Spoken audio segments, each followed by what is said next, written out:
నమస్కారం.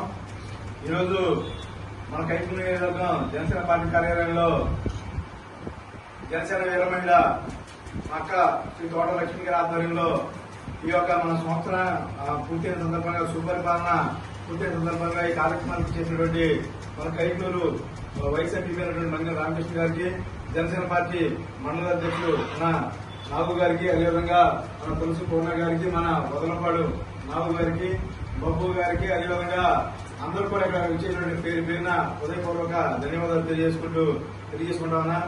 మనం సంవత్సర కాలంగా ఎంత పరిపాలన చేశామో ఇవాళ ఆంధ్ర రాష్ట్ర ప్రజలంతా చూశారు.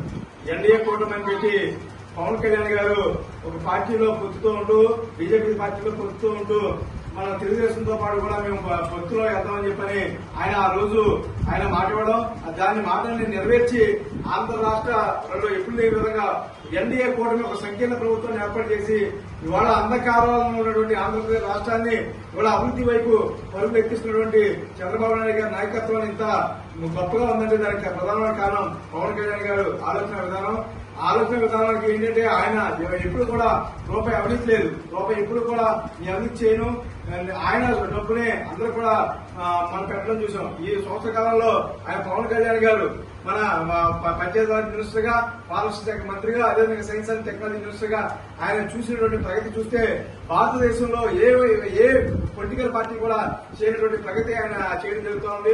ఆయన దినదిన ప్రధానం అలా ఎదిగి రానున్న రోజుల్లో మన ఆంధ్రప్రదేశ్ రాష్ట్రానికి ముఖ్యమంత్రి అయ్యి, అదేవిధంగా మన ఆంధ్రప్రదేశ్ రాష్ట్ర ముఖ్యమంత్రి ఉన్నటువంటి శ్రీ నారా చంద్రబాబు నాయుడు గారు ప్రధానమంత్రి అయ్యి, ఇప్పుడు ప్రధానమంత్రి ఉన్నటువంటి మన నరేంద్ర మోడీ గారు ఆంధ్రప్రదేశ్ మన భారతదేశానికి రాష్ట్రపతి కావాలని మనస్ఫూర్తి కాంక్షిస్తూ మన కైకూరు శాసనసభ్యులు డాక్టర్ కామినేని శ్రీనివాస్ గారు కూడా మన నియోజకవర్గంలో ఎప్పుడు లేని విధంగా మనం చూసాం. గత పాలకులు ఏం చేశారు మన కైకూరు నియోజకవర్గాన్ని.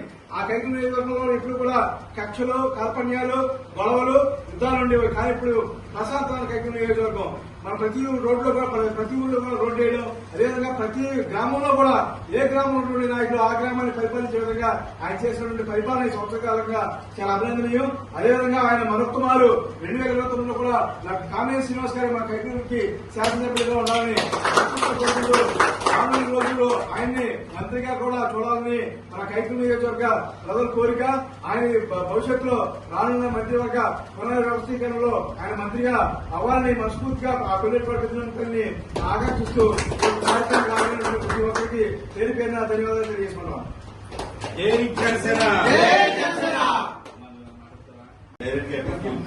అందరికీ నమస్కారం. నేటికి సంవత్సరకాలం పూర్తి చేసుకున్న సందర్భంగా ఈరోజు సుపరిపాలన ఇచ్చిన ఎన్డీఏ కూటమికి ధన్యవాదాలు తెలియజేసుకుంటూ ఈరోజు మనం ఈ కార్యక్రమాన్ని నిర్వహించుకుంటున్నాం. ఈ ఎన్డీఏ కూటమి ఏర్పడడానికి ముఖ్య కారకులైన మన నాయకుడు అధినేత జనసేన పవన్ కళ్యాణ్ గారికి మరొకసారి ధన్యవాదాలు తెలియజేసుకున్నాం. ఏ రోజైతే ముందుగా ఆయన వెళ్లి ఎన్డీఏ కూటమిని కలగడానికి ముందుగా మాటిచ్చి గత ప్రభుత్వాన్ని అతల పాత్రలు దొరుకుతారని చెప్పి మాటిచ్చాడో అది నెరవేర్చి ఇప్పటికి కరెక్ట్గా సంవత్సరం అవుతుంది. ఇది ఆనందోత్సవాలు మనం జరుపుకోవడం మనందరికీ జన సైనికులుగా చాలా సముచితమైన అని చెప్పి నేను కలుసుకుంటూ అందరికీ శుభాకాంక్షలు చేస్తూ తీసుకుంటాను.